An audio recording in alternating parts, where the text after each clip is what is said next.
Alrighty, as students head back to school, safety is top of mind. And this morning, we're going to get a little hands-on. Very hands-on when it comes to self-defense. Joining me in Studio 61 this morning is self-defense instructors Tracey, Digio and Carlo, and Jonathan Tanguay of the group East Coast Training Systems. Thank you for joining us. Thank you so much for having us. Thank you. Yes. Okay. So we have a lot to get to. We saw a little interesting tidbit before we came to the actual segment.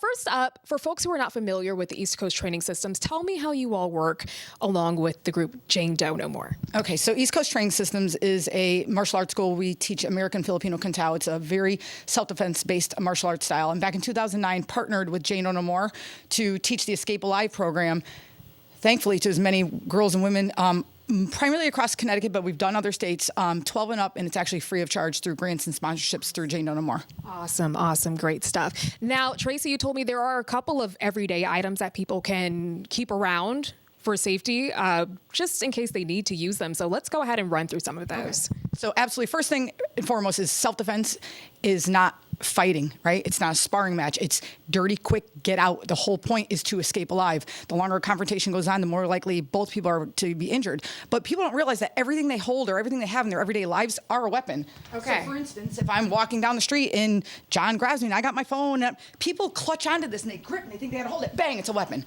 A water bottle. Into the throat. Right into the throat. Okay. A water bottle, which I'm not gonna get into too much unless we have a little more time, but everyone carries a water bottle these days. Yeah. Everyone. So especially if it's a little lighter, if someone would grab me or even approach me, you could take that water bottle and swing. I mean, you don't try to hit them, you swing, or you can actually hit. You can hit with a water bottle. Everyday items are a weapon. Could be a weapon. All right. And what's that other one? This is what we use for training, so we can actually smash them in the head with it. So when we train, we actually hard. Sometimes we use real ones, but on camera, we try to use the fake ones. Yes. But I mean, when it comes down to it, if you are in a situation where you need to protect yourself, you want to go for it, all right? bets are off. When your life is on the line or your child, all bets are off. You got to use whatever's at your disposal. In home, you have lamps, you have kitchen items. Nobody knows your home better than you, even if someone were to break in. You have to think about all the little things that you have around that you can use as a weapon. Okay. Now you're going to do a little demo for us, right? Yeah. Okay, Tracey. So what is this called that you're about to do? Okay, we're going to just teach you a basic palm and an elbow. So again, self-defense isn't anything fancy. There's no spinning hook kicks. And there is when the time calls for it. But the most effective and basic strike you can use is a palm, right? So versus punching, the bones in your hand are very fragile. You actually would want a palm. So you're going to use the meaty part of your hand. You keep your fingers together. First of all, in a self-defense situation, your hands are always up, and that's to protect your head. Yes. But it makes it a lot easier and a lot quicker to throw a palm out versus having your hands down here. So your hands are up, and he's approaching me, and he looks kind of shady, and I want to throw a palm, the front palm right here, and then the rear palm. And everything you do with a rear, you're going to drive, use your torso, use your hip, and get that power. All right, so you got your palms. And then we're going to teach you this, a palm and an elbow. So an elbow, very powerful because it's close to your body. Yeah. You're going to swing your arm back. You're going to step out to his side, and you're going to make contact. So you're going to hold your arm up, and you're going to swing. I'm going to hold the mic, and now you're going to do this. Okay. So very basic, very, very effective strikes. So a front hand and a rear hand palm. So get your hands up, keep your fingers together so not splayed. Yep. Front palm right to that sentry pad. Ah, it's good. That was a rear, but that was good. All right, try a front and then a rear. 1, 2. This one? Yeah. Front and then rear. Yep. Good. Okay, now I want you to front palm.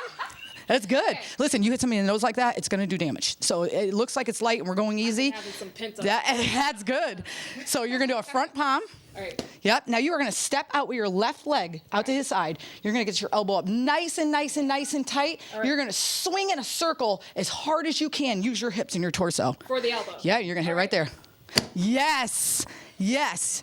And I promise you, a palm and elbow is going to do a little damage to somebody trying to grab you. I'm going to practice that more at home. Yes. Got to get me a little. I can come visit you guys. Yeah. So where are you guys located? We are in Middlebury on Straits Turnpike right now. I don't know why I grabbed your mic. I'm sorry. On Straits Turnpike. And these seminars that we do, Escape Alive, are free. They're all throughout the state and whatever. They're about 4 or so hours long, and it's realistic. And we put on suits at the end, and you get to really hit them. But there's also a Friday night class, and it's done in 8-week blocks. And those are tremendous. He takes everything you learned in the first seminars and it builds on them. Yeah. So it never hurts to equip yourself with the information you need. You are your first line of defense. Yes. You are your first line of defense. You have to be prepared. All right.